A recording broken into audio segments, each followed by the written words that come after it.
Good morning. It's a familiar voice.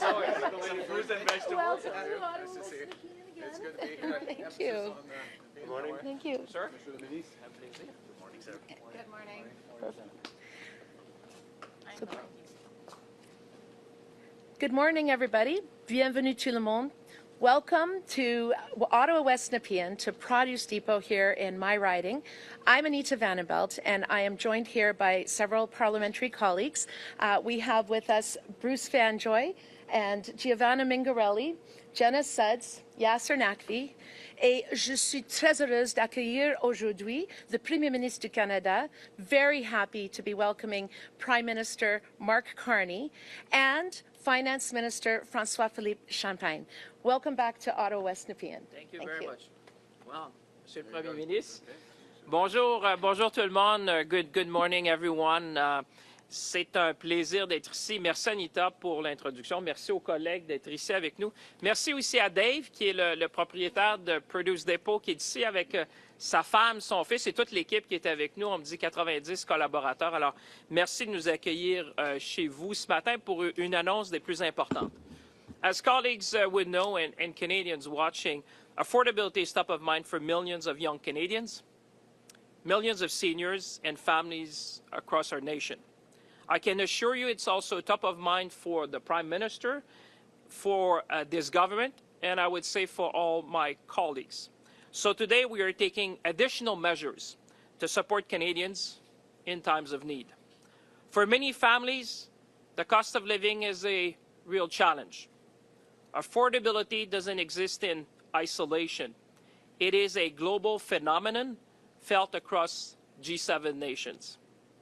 Affordability is closely tied to how our economy performs and how well it works for people across our great country.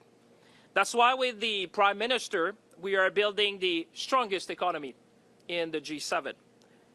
You have heard me say that many times before, but with Budget 2025, we are making generational investments in infrastructure, in housing, in productivity and innovation, because it affects how Canadians live, work, and plan for their future. Doubling overseas exports, as the Prime Minister have challenged us and our nation.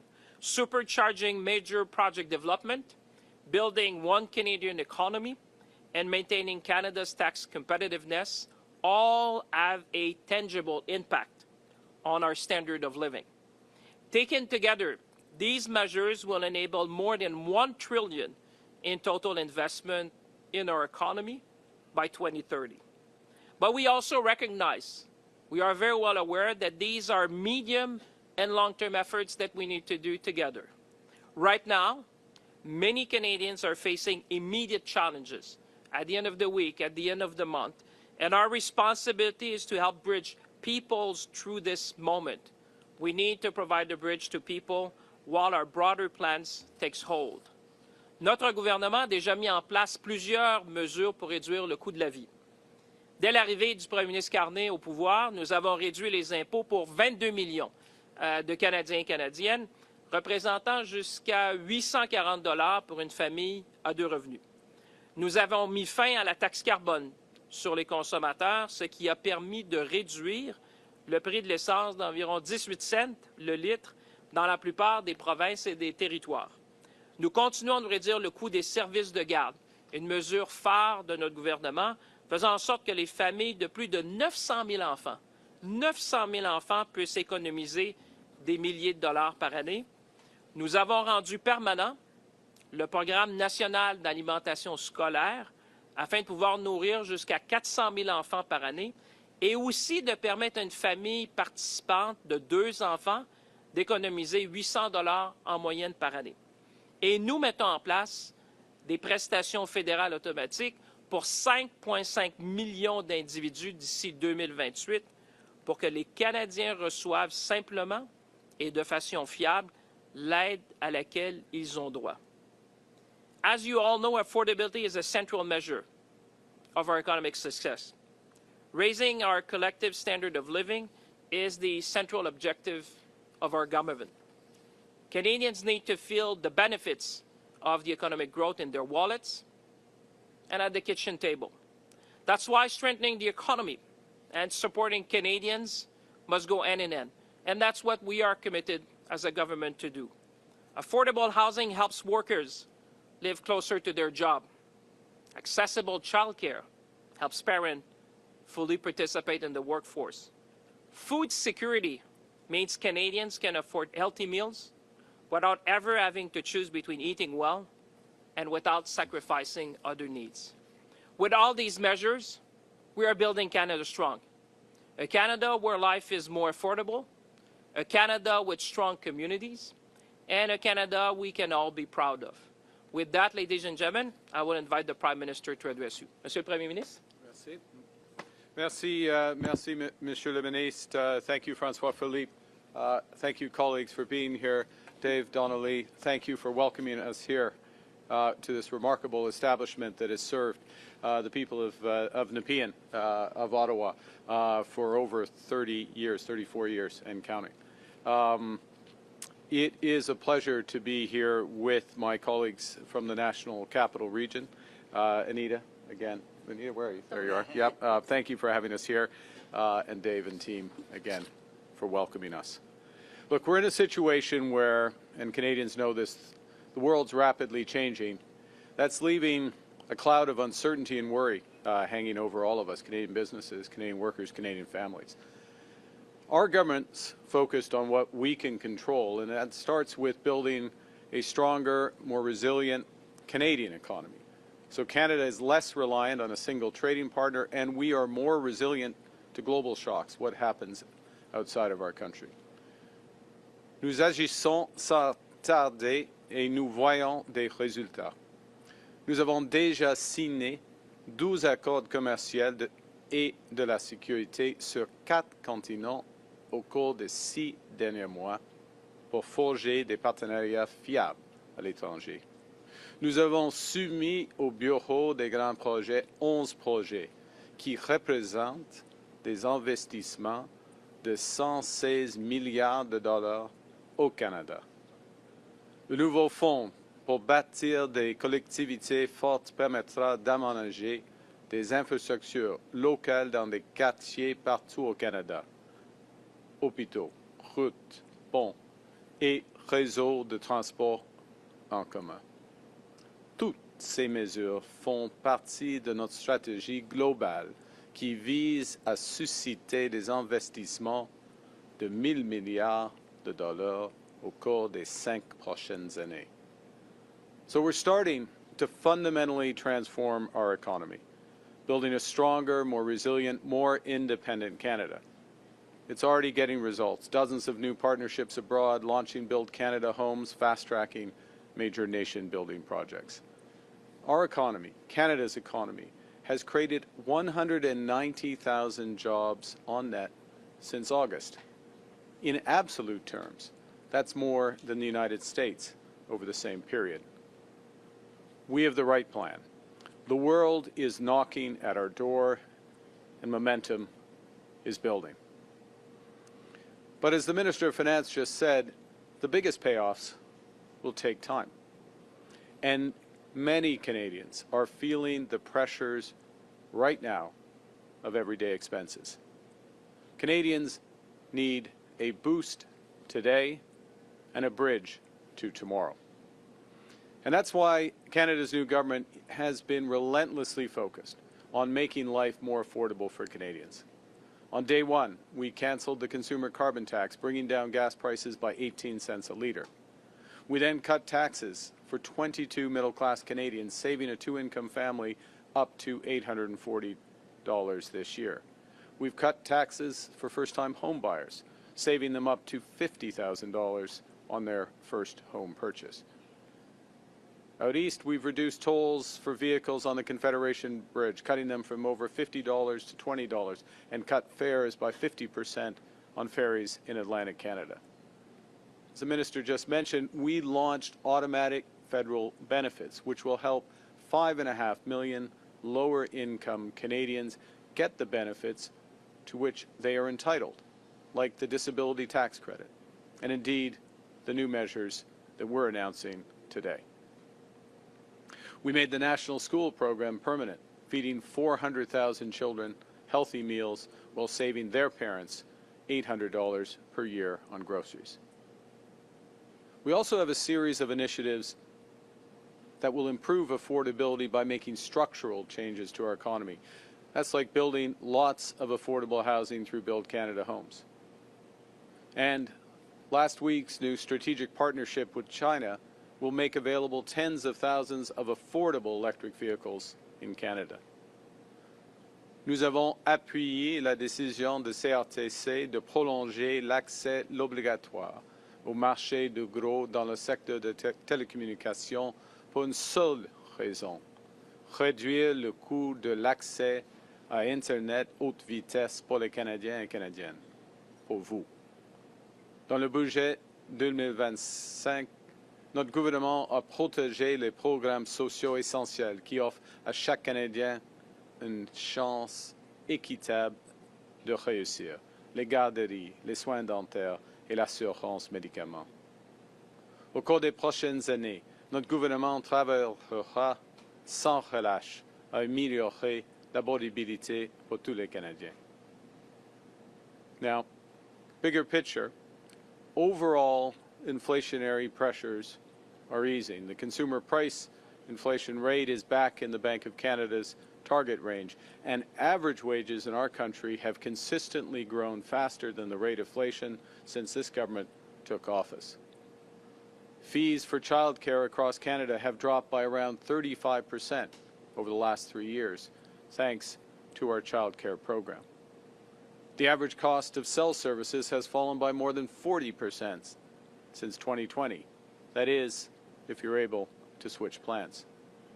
Gas prices have dropped by 14% from where they were a year ago, helped by that elimination of the consumer carbon tax. That's all good news. And with our economic plan kicking into gear, there's more good news on the horizon. But at the same time, for many Canadians, the cost of groceries and everyday essentials has been too high for too long. They need more support now. The pandemic caused inflation to spike worldwide, pushing up those costs of groceries and essentials, including rent. Global supply chain shocks, subsequently shocks caused by tariffs, weather events from our changing climate, and geopolitical disruptions have caused food prices to rise faster than overall inflation. So orange juice is up 12% year on year, ground beef up 19%, coffee and tea up by 24%. Ce problème ne touche pas seulement une minorité de gens très vulnérables. L'an dernier, Banque alimentaire Canada a déclaré que près de 2,2 millions de Canadiens se rendent chaque mois dans une banque alimentaire. Actuellement, 25% des ménages composent avec l'insécurité alimentaire et 50% des Canadiens sont à deux doigts de devoir se tourner vers une banque alimentaire. So last week, just a few days ago, in Quebec City, our cabinet convened and we focused on how to make life more affordable for Canadians now, and also how to tackle the root causes of food insecurity in Canada. Those deliberations including a long conversation with Kirsten Beardsley, the CEO of Food Banks Canada, to talk about these critical issues and what different levels of government can do to address them.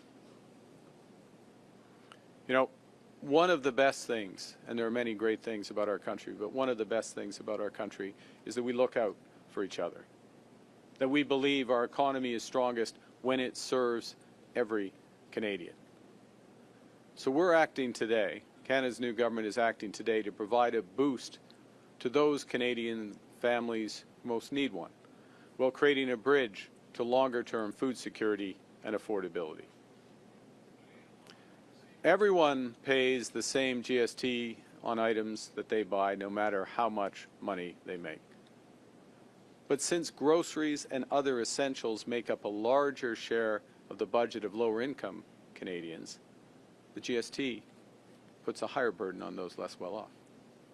The GST credit has helped to make our tax system fairer, by returning a portion of the federal sales tax to Canadians with lower incomes, providing relief for people who feel the extra cost at the checkout most acutely. The rise in food prices means that a lot of these Canadians need more support right now. So today we're announcing that our government is launching the new Canada's Groceries and Essentials benefit. This will deliver hundreds of dollars more into the bank accounts of more than 12 million Canadians. Starting this year, we're taking the existing GST credit amount and raising it by 25% for 5 years. And in addition, we're providing a one-time payment equivalent to 50% of the GST credit this year. So what does that mean? Well, right now, a family of 4 receives about $1,100 a year with the existing GST credit. With the new Canada Groceries and Essentials benefit, that same family will receive up to $1,890 this year and about $1,400 a year for each of the next 4 years. A single person receives about $540 a year with the existing credit. With the new benefit, that person will receive up to $950 this year and about $700 a year for the next 4 years. On average, these payments make up for the higher level of food prices since the pandemic. In parallel, we're working to address the root causes of inflation and working on longer-term solutions to bring down the cost of groceries in Canada. That starts by improving the resilience of our supply chains. Because when issues arise in supply chains, from transportation to process to distribution, costs rise at every step along the way, and these costs end up on grocery bills. Tariffs, for example, are part of that problem. In September, the government launched what we called a new Strategic Response Fund to help sectors across our economy, those impacted by tariffs, to adapt, to diversify, and to grow. And today, we are committing $500 million from this fund to support capital investments to help food businesses expand capacity, increase productivity, and strengthen our food supply for the future. In addition, our Regional Tariff Response Initiative will provide $150 million for small and medium-sized enterprises to do similar things. This will mean more resilient supply chains, more greenhouses, more abattoirs that are closer to customers, and most importantly, will help mean lower food prices and better food security for Canadians. Pour réduire le coût de production des aliments, nous instaurerons la passation en champs immédiats et accélérer des serres.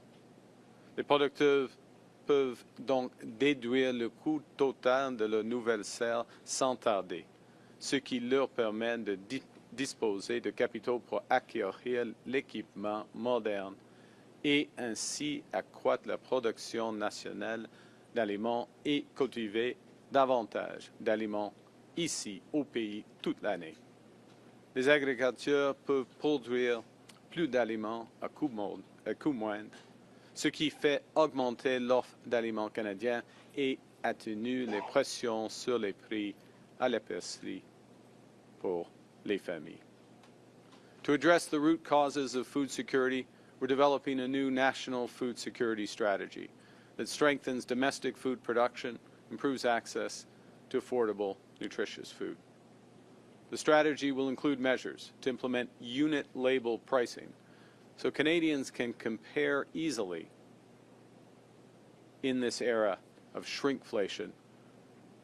We're also going to provide support for the Competition Bureau in monitoring and enforcing competition in our market across the supply chain. And we will include new measures to strengthen food security in the North, where food insecurity and affordability challenges are felt most intensely. To ease immediate pressures for food banks, we're providing $20 million in a top-up to the local food infrastructure fund. This will help boost community food programs and deliver more nutritious food for families in need. Canadians, are generous people. We take care of each other, particularly in times of need. We know we're stronger together. And during this time of global turmoil, Canadians are coming together to build Canada strong, to build a more independent, secure, and prosperous country, a country that works for all. And we know that getting there will be tough at times. We know that progress won't always move in a straight line. So we know that in times like these, we don't just have to look out for ourselves, we have to take care of each other. And that starts with everyone being able to put good food on the table. That's why the government's working relentlessly to make life more affordable for everyone. That's why we're stepping up today to help people who need it the most. Because we can't control what other countries do, but we can control how we support each other during tough times. We can control what we build so that these times will be better in the future. We choose to build Canada strong for all Canadians. Thank you very much. Merci, and I look forward to your questions. Thank you, Prime Minister. We'll now begin the question portion of the press conference. On va maintenant commencer les questions. Première question, Tom. Hi, Prime Minister. Tom Perry with CBC. Since your speech in Davos, we've had Donald Trump threaten fresh tariffs on Canada if we cut a deal with China. He's rescinded your invitation to the Board of Peace. He started calling you governor, like he did your predecessor. I'd like to know what you think about all that and what impact you think your speech had on Canada-U.S. relations. Well, I think the first thing is that my comments in Davos laid out how we see the world, a recognition of how the world has changed. I think a point that Canadians understood months ago. In fact, I think Canada understood the scale of the change in U.S. trade policy, what it meant for our economy. We understood that well before other countries, and we started to react, controlling what we can control, building it at home, and very importantly, diversifying our trade partners abroad. That second bit is a positive thing. It's finding new partners. I mentioned in my remarks 12 new trade and security agreements in the past 6 months across 4 continents, more to come. For example, the commitment with India to work together is just one of many. And all of that builds our strength here at home, provides more opportunities, makes us less dependent on the United States. Last point, we are entering soon a negotiation or review formally of CUSMA, our agreement, as you know, with the United States and Mexico. It'll be a robust review, is the expectation. The President is a strong negotiator, and I think some of these comments and positioning should be viewed in the broader context of that. Going back to Davos as well, the President was interviewed on Fox News, and he talked about NATO troops and NATO troops staying back from the front in Afghanistan. I'm wondering if you think the President should apologize for that. On a secondary topic, on Greenland, he backed down from threats on Greenland. Do you think that's settled? Would Canada send troops to Greenland to support their European allies? So let me be absolutely clear. With respect to the contribution, what everyone should recognize, Canadians recognize, and we are fundamentally grateful for the extraordinary contributions of the men and women of the Canadian Armed Forces in a variety of theaters, including very much Afghanistan. We were the first to invoke Article 5. We were the first to send support after 9/11 to New York City.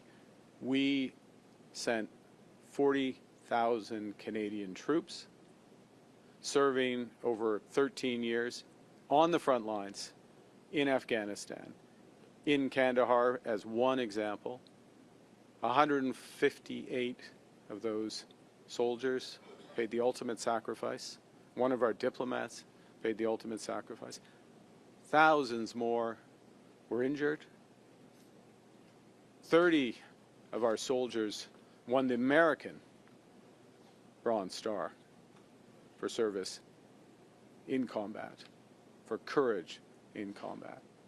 It's an extraordinary contribution for liberty, for freedom, for human rights, defending the United States, defending Canadian values. Everyone should recognize that. All Canadians are in their debt. Now, I think you had a second part, but On Greenland. On Greenland. Do you think that's settled, or and would you consider? Is I Canada think ready that to send I troops? thought from the start the following, which is, and this is a point, by the way, I made at the NATO summit in June. The importance of reinforcing Arctic security across the entire Arctic theater, to use that term, which very much includes Greenland, Northern Arctic, the Nordic countries as well. It has been the view of this government that NATO has not put enough emphasis on that. Canada is putting emphasis since we've come into office. We put emphasis on that. And that the solution to the security needs of Greenland, but the entire Arctic region, is coordinated through NATO. First and foremost, Canada will take responsibility for our Arctic, but working in conjunction with others. We have close and deepening cooperation with the Nordic Baltic 8 group of countries. I've met with the NATO Secretary General on a couple of occasions, 3 occasions now, about this issue. And I think by reinforcing that security umbrella, it addresses the fundamental needs of those countries. Denmark addresses the fundamental needs of Greenland, helps support security in Canada. So that aspect is very much taken care of. Thank you. Morning, Prime Minister Mike Joe, CTV News. I just wanted to follow up on what Tom was asking. Are you offended by being called governor? I mean, I think in this role you get called a lot of things, a lot of time, and I'm not going to comment on every tweet or truth or comment from whoever. So I can handle it. As a follow-up, but I do think this point about our troops is fundamental, and respecting our troops and the contribution that they've made. I want to follow up on what you were saying yesterday outside of Cabinet or caucus. You said that Canada isn't pursuing a free trade agreement with China. What efforts are you or your ministers making with the Trump administration to communicate that to them so that those threats of tariffs stop? Well, I interpreted the president's comments exactly that way, which is looking forward to a deeper, were we pursuing a deeper free trade agreement. We've made it clear. My fellow members of cabinet, ministers, have made it clear to their counterparts that that's the case. We've made the public point. And it's obvious. Look, Canada, when we sign an agreement, we sign a trade agreement, in this case USMCA as they call it, or CUSMA as we call it, there is a clause in that agreement, Article 32.10, I believe, which says that you will not have, you have to give notice, in effect, if you're pursuing a free trade agreement with a, quote, non-market economy. That's in the eye of the beholder who defines it, but it's a definition of any of the other parties who see somebody as a non-market economy. China is one of 15 or 17 economies that the U.S. views as non-market. I can understand why they say that. So we got an agreement. If we were even considering that, which we are not and never have, we would have given notice, and then there's a very open and transparent process. Thank you. Bonjour, Monsieur Carney. Michel Sabat, la presse canadienne. Avez-vous des excuses à présenter aux Québécois et aux francophones du Canada pour vos propos sur les plaines? Et êtes-vous confortable à être le chef du camp du non lors d'un éventuel référendum sur la souveraineté du Québec? En ce qui concerne mes commentaires, j'ai commencé par reconnaître la lutte des francophones au début, pendant l'histoire du Canada. Et j'ai mentionné, même souligné, les efforts de certains dans notre histoire de poursuivre une politique d'assimilation. Par exemple, le report de Durham est un exemple. Il y a d'autres plus sévères que ça. Et c'est à cause, j'ai dit, c'est à cause de la résilience du peuple francophone qu'on crée le Canada Un Canada qui reconnaît deux peuples fondateurs et après un certain temps, trois peuples fondateurs, y compris le peuple autochtone. Alors, c'est un processus très difficile. Il y a la grande déplacement des Acadiens. Il y a plusieurs d'autres exemples. Alors, c'est une histoire très difficile. Mais avec temps, on a protégé et après une autre période de renforcer la langue française, la culture québécoise, la culture française, les institutions comme la Code civile et d'autres institutions. Et ça, c'est le génie du Canada. Et maintenant, le Canada n'est pas parfait, mais il y a une manière de vivre qui est mieux. Bon, j'aurais quand même aimé vous entendre sur le qualificatif de chef du camp du non, mais je vais sauter à un autre aspect. M. Poilievre dit vouloir collaborer avec le gouvernement. Ah, oui. Est-ce que ça nuit à vos efforts pour convaincre d'autres conservateurs de se joindre, de traverser la Chambre? OK. Mon approche est de collaborer, de trouver des solutions pour les Canadiens et les Canadiens. Et il y a plusieurs occasions, plusieurs opportunités pour M. Poilievre et le Parti conservateur, le Bloc, les néo-démocrates, de collaborer sur, par exemple, il y aura une Ways and Means probablement dans une semaine, dans les prochains jours, probablement. On doit être prudent avec les règles parlementaires, mais tantôt, il y aura une occasion de faire le passage rapidement de ces initiatives. Il y a l'occasion maintenant de faire le passage de c'est quoi, c'est 15, C4 et C15 qui sont le mettre en œuvre quelques aspects clés du budget. Alors, oui, j'ai hâte de collaborer avec M. Poilievre et les autres chefs. Good morning, Prime Minister. Mackenzie Gray with Global News. Are you considering calling a snap election this spring? I'm going to go back to the previous answer.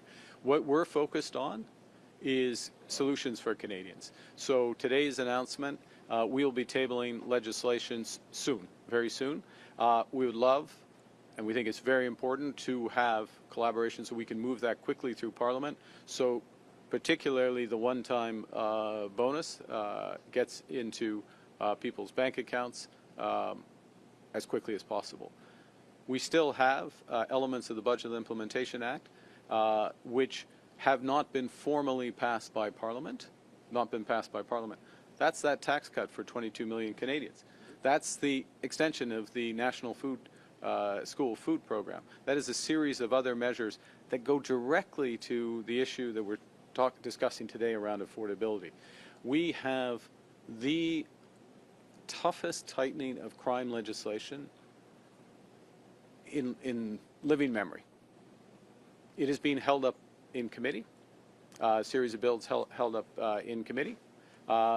We need to move forward on that, and so there's an opportunity to do that. All of that is an opportunity for the collaboration that's referenced by the Leader of the Opposition. This government is going to work hard, as we did in the fall, as we did last spring, in order to get legislation through the House.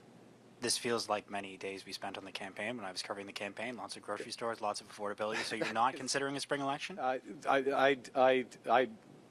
don't. You can't draw that conclusion at all. Tell me that.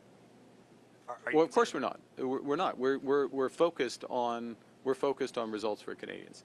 We're working through parliaments to get results for Canadians. We are securing trade deals around the world for Canadians, for the future of Canadians. We are identifying major projects for the future of Canadians. We are executing through Build Canada homes for Canadians. We're going to continue to do all of that. We have the privilege of a mandate from Canadians. And I'll say one other thing, if I may, Mr. Craig. We were very clear when we ran in the last election what we intended to do. Very clear, very detailed platform, and we are delivering on that. And we invite Parliament to support us in it. Hi, Prime Minister. Emily Haas from the Globe and Mail. How much will this benefit the GST credit? How much is this benefit actually going to cost overall, like these new initiatives? And as well, what's to stop grocery retailers from raising their prices to just absorb this benefit? Okay, so I'll answer both legs of that, obviously. The first, in terms of the numbers, and I'm saying this is a test. You're testing me in front of my minister, who knows it down to the cent.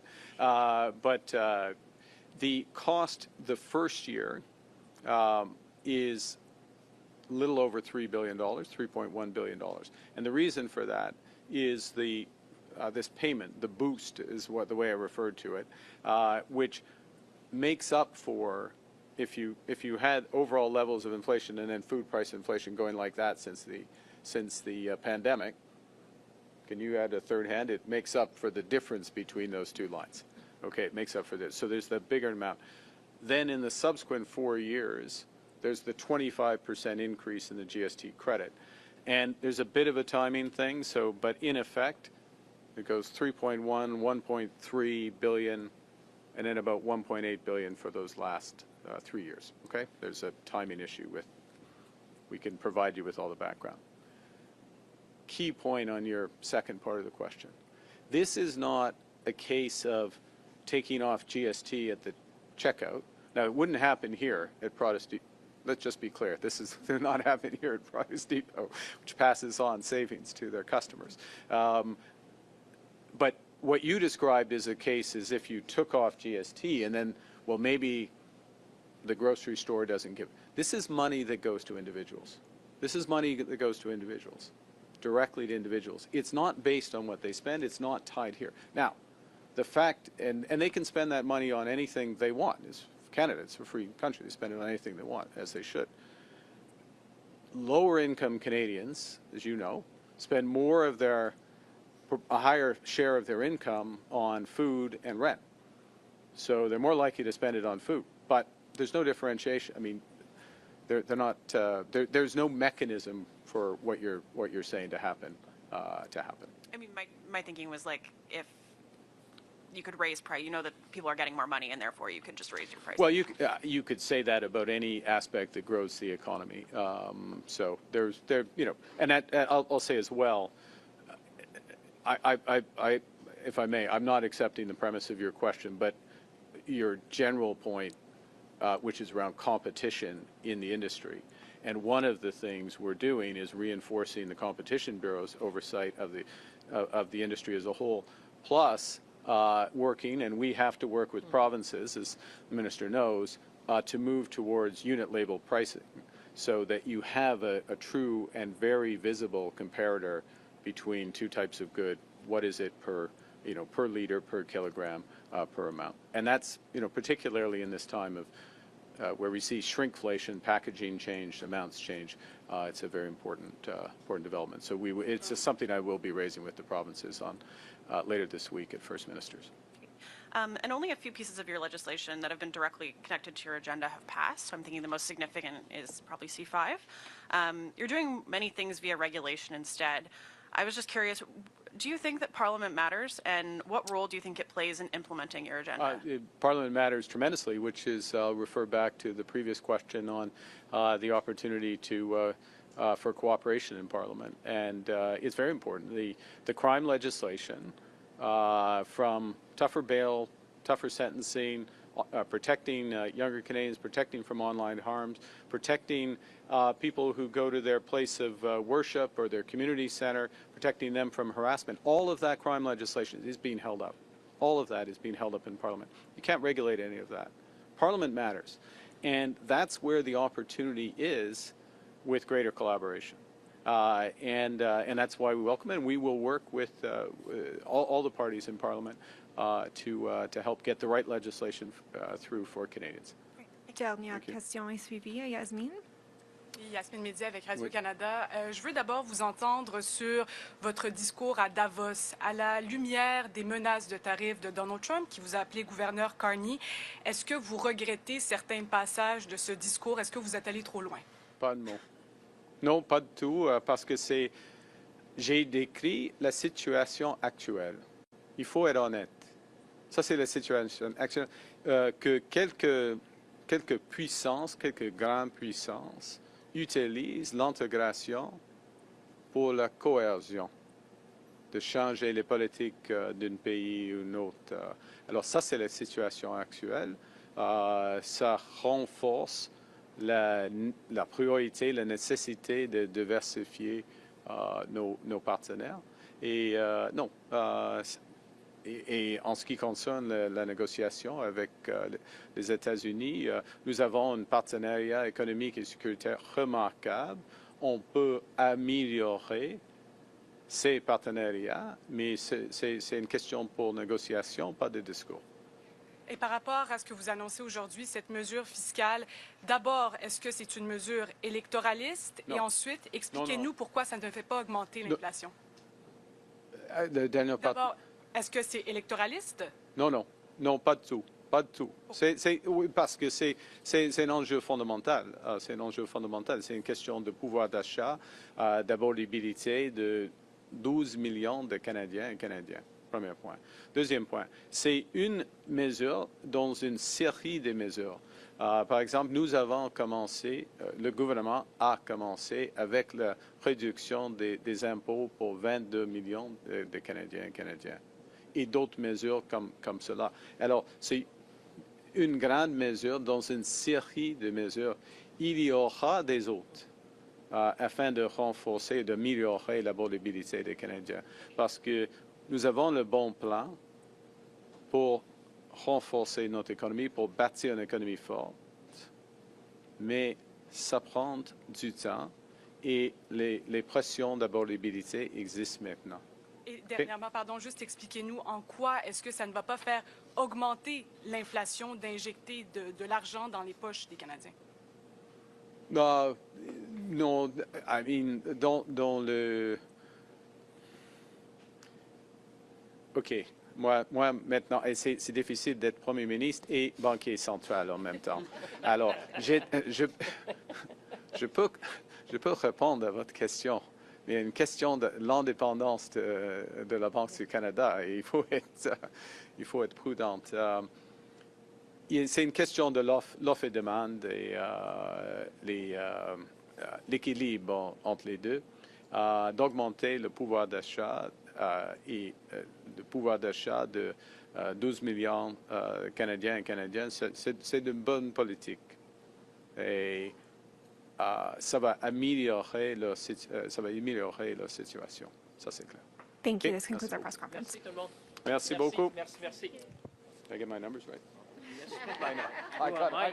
I double checked.